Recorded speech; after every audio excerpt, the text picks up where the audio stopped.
పల్నాడు జిల్లా నర్సరావుపేట కలెక్టరేట్ కార్యాలయంలో 10వ జాతీయ చేనేత దినోత్సవం ఘనంగా నిర్వహించారు. స్థానిక శాసనసభ్యులు డాక్టర్ చలవ అరవిందబాబు ముందుగా చేనేత కార్మికులు నేసిన బట్టలను సందర్శించారు. అనంతరం మాట్లాడారు. 10వ జాతీయ చేనేత దినోత్సవ సందర్భంగా మా చేనేత కార్మికులకు మరియు మగ్గం కార్మికులకు శుభాకాంక్షలను తెలిపారు. రాష్ట్ర ముఖ్యమంత్రి చంద్రబాబు నాయుడు, ఉప ముఖ్యమంత్రి పవన్ కళ్యాణ్ ఈ చేనేత వర్గాలకు మగ్గం కార్మికులకు ఉచిత విద్య, ఉచిత వైద్యం అందిస్తోందని చెప్పడం జరిగింది.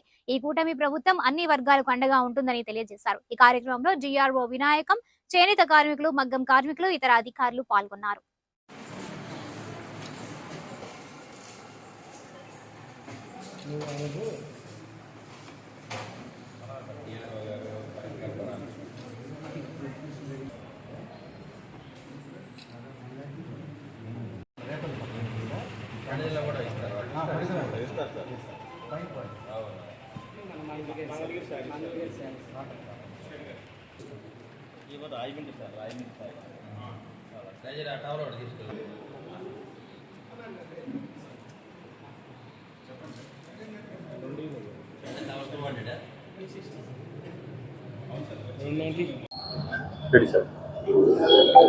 మీడియా సోదరులకు ధన్యవాదాలు తెలియజేస్తూ ఇవాళ 10th నేషనల్ హ్యాండ్లూమ్ డే అనే కార్యక్రమాన్ని చేపట్టడం జరిగింది.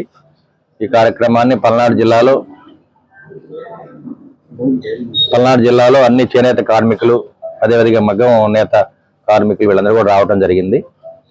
అందరి యొక్క నినాదం ఒకటి, చేనేత మగ్గం వద్దు, మరం మగ్గం వద్దు అనే కార్యక్రమాన్ని చేపట్టి మరి ఎప్పుడు కూడా గాంధీ గారు ఉన్నప్పటి నుంచి కూడా చేనేత వస్త్రాలు వాడండి, చేనేతతో తయారు చేసిన లుంగీలు కానీ, టవల్స్ కానీ, అదేవిధంగా చేతి సంచులు కానీ ఇవన్నీ వాడాలని చెప్పి చెప్పడం జరిగింది.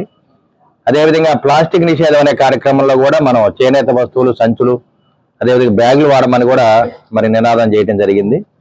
మరి చేనేత వర్గాలకి పూర్తిగా అండగా ఉండటానికి నారా చంద్రబాబు నాయుడు గారు, మరి ఉప ముఖ్యమంత్రి పవన్ కళ్యాణ్ గారు వీళ్ళందరూ కూడా చేనేత వర్గాలకు అండగా ఉండి వాళ్ళ కుటుంబాలను ఆదుకుంటామని చెప్పి, అదేవిధంగా వాళ్ళ పిల్లలకి ఉచితంగా కార్పొరేట్ వైద్యం కానీ, కార్పొరేట్ విద్య అందజేస్తామని చెప్పి చెప్పడం జరిగింది.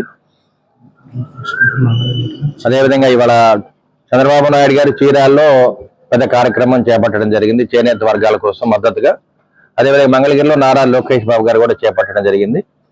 మరి చేనేత వర్గాలకి, కార్మికులకి అందరూ కూడా అండగా ఉంటామని చెప్పి ఉమ్మడి ప్రభుత్వం మాటిస్తుంది.